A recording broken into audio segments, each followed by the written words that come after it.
to day one of the Oklahoma Coaches Association Clinic. Kenney and the Coaches Podcast live. I want to apologize. I've had a few people say something about the background noise. I don't think that's something that can be helped. There's a lot of people down here in the lobby. That's a good thing. It's a good thing. It means there's a lot of coaches. Speaking of coaches, got one of the legends in Oklahoma, Coach Bill Blankenship of the Owasso Rams. Coach, thanks for visiting with me a little bit. Kenny, glad to do it. And you know, this noise from all the people here is kind of what I call a good problem.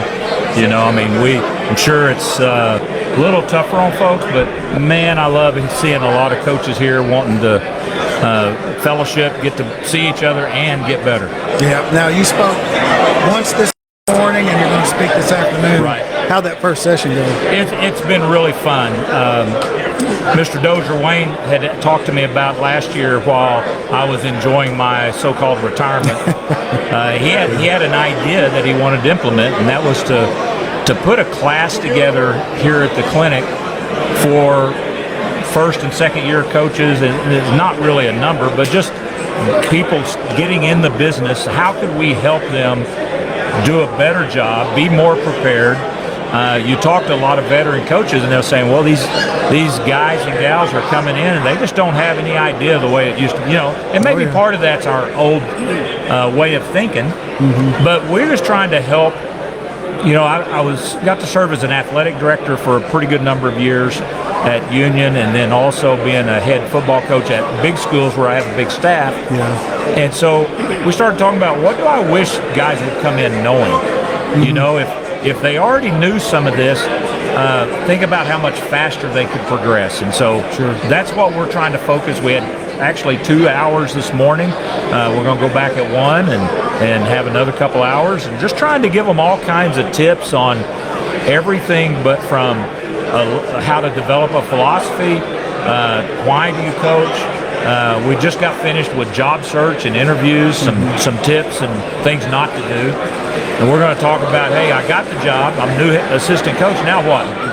We're going to talk about, I got a new head coaching job. Now what? And then a whole bunch of other topics, but it's fun. Yeah, I think that I'm saying, as you're explaining what it's about, I wish that would have been something I could have had whenever I first got into coaching. Because it was so much, I mean, back in the day, it was kind of like, you're a coach, now you figure it out. That's right. You know, and that's all those things were things I wish I would have known. And I've actually asked that question a lot on the podcast of coaches. What is something that you wish you knew back then that you know now? So I think those, if the kids, I call them kids. Yeah, kids, I'm with you. If they will take that stuff in, that stuff is big time. Well, we learn, Kenny, we learn from mistakes. Yes. We learn from failure. Part of one of the clinic talks I do and kind of base it on, I call it secrets of success found through 40 years of failure. And so the deal is, if you're another coach, you can either learn from your own failure, or you can learn from other people's failures. And so if you'll learn from some of my mistakes, I can save you a whole bunch of grief. That now you can go do it yourself and learn the lesson the hard way, but hopefully you can learn it the easy way. Yeah, and that's where, you know, a lot of times pride comes into that. You'll be listening to some of the things that you might be saying, and be like, well, I'd never do that. Right. You don't know. You haven't been in that situation. You might. Correct. But yeah, those things, how do you think the clinic has gone so far this year? I know it's just day one, but to me, this is the first time I've been in years, and it just seems like I don't know if this makes sense. It seems like the energy is just high. That's exactly the word I was going to use. I walked in, and I think we've got high energy. I see a lot of smiles. There's I don't know. I think we're, again, kind of showing a little bit of my age and background, but we've got enough distance from COVID now that we're back to a little more of the way I felt like it used to be. Yeah. You know, we had all this hesitation and distance and all that for a couple of 3 years, and boy, now it's people right up next to. I mean, we're all in again. This is cool. You know, in saying that, I remember back in I started coaching in 2007, 2008. And I remember it was kind of like a thing that coaches were looking forward to. You know, they wanted to come up here, and then I noticed the last few years it was like, I got to go to the clinic and do my rules meetings. But I I was excited about coming up here. So hopefully you're right. Hopefully that's something, the excitement is coming up. Well, I'm a next generation small town coach the way I was raised. I've been at big schools lately, but when my dad, who was coaching, we went to clinic, that was vacation for our family. I mean, we'd actually go get to swim in a pool and, do some things that I laugh about it now. But it really is just to me, the marker of football season just around the corner whenever we get here for clinic time. Now, shifting gears from the clinic, I guess you kind of mentioned it. You just couldn't stay retired, could you? No, I flunked it out just straight.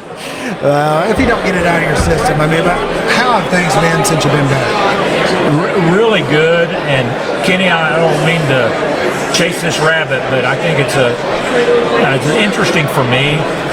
When I got out of coaching, when I retired, it was my choice. The timing was right. I had no regrets. I had, family, kids that were grandkids that were going to be freshmen that I didn't want to have to coach against. I had really prepared Coach Graham, and he'd been with me a long time, and he was ready to be a head coach, and our team was ready, and it's just the right time. Yeah. And it's hard for people to believe this, but I went a year. I don't think I ever thought that I would coach again. I was getting to go out and visit people. I would hang out with my son Josh over in Broken Arrow enough to scratch that itch. I'd go to passing leagues and 7-on-7s and team camps and enough to scratch that itch. And I never thought I would do it again. And then in about a 48-hour window in December, things had happened, and they asked me about it, and I really came to grips with it's almost like a resurrection, almost like I never thought I would do this again, and here I get to do it again. And I was so fired up and so excited, and kind of like the clinic, I'm re-energized. Yeah. Well, how are things looking so far as kind of like an outlook for the year? We've got really, really good kids. I think we're going to be good. I don't know how relatively good we'll be. Sure. Bigsby's really good. The other teams on our schedule are really good. But we have, for instance, we have a really good quarterback back. We have 3 good receivers back. We've got running backs back. We've got a tight end back, and we're rebuilding an offensive line. Yeah, okay. On defense, we've got some good, got maybe the best D lineman in the state and some good DBs, but we don't have one linebacker at all. So it's like O-line and linebacker are a problem, but the other guys are good enough to really make me excited about the possibilities. Good deal. I know, you'll have them ready to play. I appreciate that.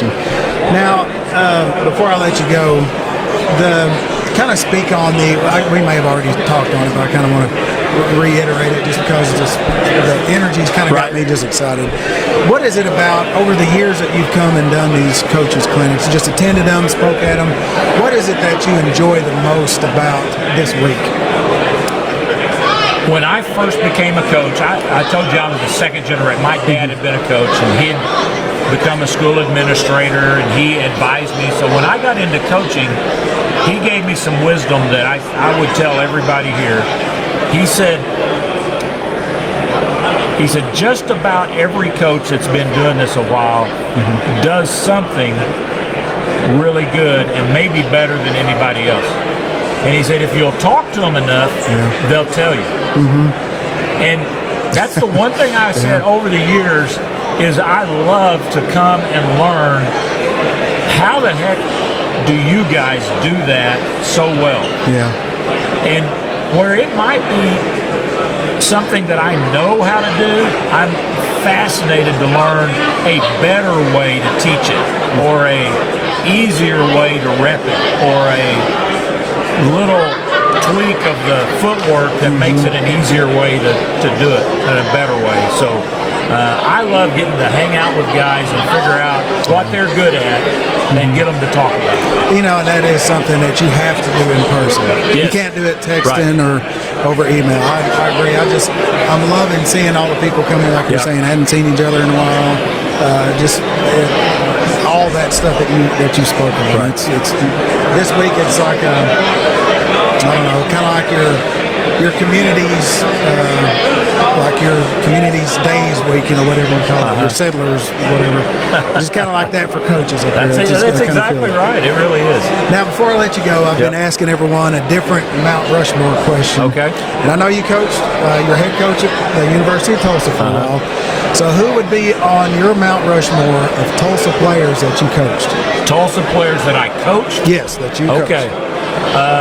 So I had 4 years as an assistant coach under Todd Graham. We had some really good players. And then 4 years that I got to coach. Wow. It's only 4. Yeah.